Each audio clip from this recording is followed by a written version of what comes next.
તો બનાસકાંઠાના પૂર અસરગ્રસ્ત વિસ્તારોમાં સરકાર દ્વારા ફૂડ પેકેટ ઘાસચારોને આર્થિક સહાય થકી મદદના દાવાઓ થઈ રહ્યા છે। ત્યારે સ્થાનિકોએ તંત્રના દાવાઓને ફગાવ્યા અને કહ્યું કે અમારી સાર સંભાળ લેવા ન કોઈ અધિકારી આવ્યા કે ન કોઈ રાજકીય સ્થાનિક આગેવાન આવ્યા।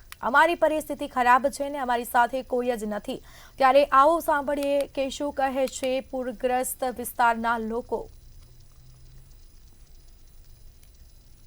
બનાસકાંઠા જિલ્લામાં જે સરહદી વિસ્તાર હતો, સરહદી વિસ્તારમાં વરસાદ વરસ્યાને આજે 5 દિવસનો સમય વીતી ગયો છે, છતાં પણ અનેક ગામડાઓમાં આજે ઘૂંટણસમા પાણી ભરાય છે। સીધા તળાવ ગામના દ્રશ્યો બતાવીશ। અહીંયા જુઓ તો આજની પરિસ્થિતિમાં લગભગ 6 જેટલા દિવસ વીતી ગયા છે, છતાં પણ હજી ઘૂંટણસમા પાણી ભરાયેલા છે। અહીંયા લોકોને રહેવું તો કઈ રીતે રહેવું, અવર જવર કરવી તો કઈ રીતે કરવી। બીજી બાજુ તંત્ર જે દાવા કરી રહ્યું છે કે અમે અનેક લોકોને પાણીમાંથી બહાર કાઢવા માટેનો પ્રયત્ન કર્યો છે, પણ જ્યારે આ ગામ લોકોની વાત માનીએ તો હજી સુધી તંત્ર જ અહીંયા પહોંચ્યું નથી। આજે આ પરિસ્થિતિ સામે આવી છે, 5 દિવસનો સમય વીતી ગયો છે, ક્યાંક ને ક્યાંક તંત્ર ન પહોંચતા લોકોમાં જબરદસ્ત આક્રોશ છે। શું કહેશો કાકા, કેવી પરિસ્થિતિ હતી? ખરાબ પાણી ભરાઈ ગયું સાહેબ। ચો હેડો ગંદકી છે, ચો હેડાતું નથી, કુવા સંડાસના ઉભરાઈ જશે, માણસ બીમાર થાય છે, પશુ પણ મરી જશે। કેટલા ચો જાવું, ગંદકી પડી પાણીમાં કોણ કરે? કોઈ કરતું નથી। ચોક્કસથી તો અહીંયા પાણી ભરાયું છે, જેને કારણે અનેક લોકો હેરાન થઈ ગયા છે। કાકા, કેટલા દિવસથી પાણી ભરેલું છે? હવે સાહેબ આના ઠકાણા આજ તો 6થો દાડો છે અને 6 દાડા થાય કોઈ ઘર બહાર નીકળાતું નથી। ટોપલે છોકરા પાણી બહાર કાઢે છે, પીવાનું પણ ઘરે પાણી નથી, પછી ખાવા અનાજ તો પડી ગયું છે અને બધું ખૂબ પરિસ્થિતિ કાઠી છે। ચોક્કસથી તો આ વિસ્તારની જો વાત કરવામાં આવે તો પરિસ્થિતિ એટલી કઠિન બની છે કે ખરેખર જોઈને પણ આપણું દિલ હચમચી ઉઠે। શું કહેશો તમે? તો અહીંયા પંચાયતના સભ્ય છો, જવાબદારી છે, શું કહેશો? મંત્રી સાહેબજી શું કહ્યું બોલો?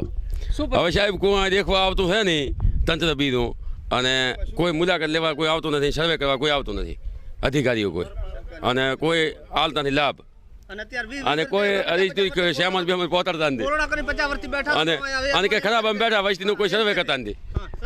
ચોક્કસથી તો અહીંયા પંચાયતના જે સભ્ય છે એ પણ પાણીમાં બેઠા છે, કારણ કે પરિસ્થિતિ એટલી ખરાબ છે। રજૂઆત કરવી તો ક્યાં કરવી? ખરેખર આ પરિસ્થિતિમાં શું કહેશો? અમારે પાણી પીવાનું નથી, પછી અનાજ નથી, પછી પશુઓને લાવવું કેમ?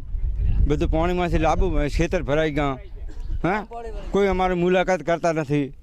હા, 4 રસ્તાથી પરબારા સરપંચ બધા અધિકારી બધા આવી જતા રહે, પરબારા।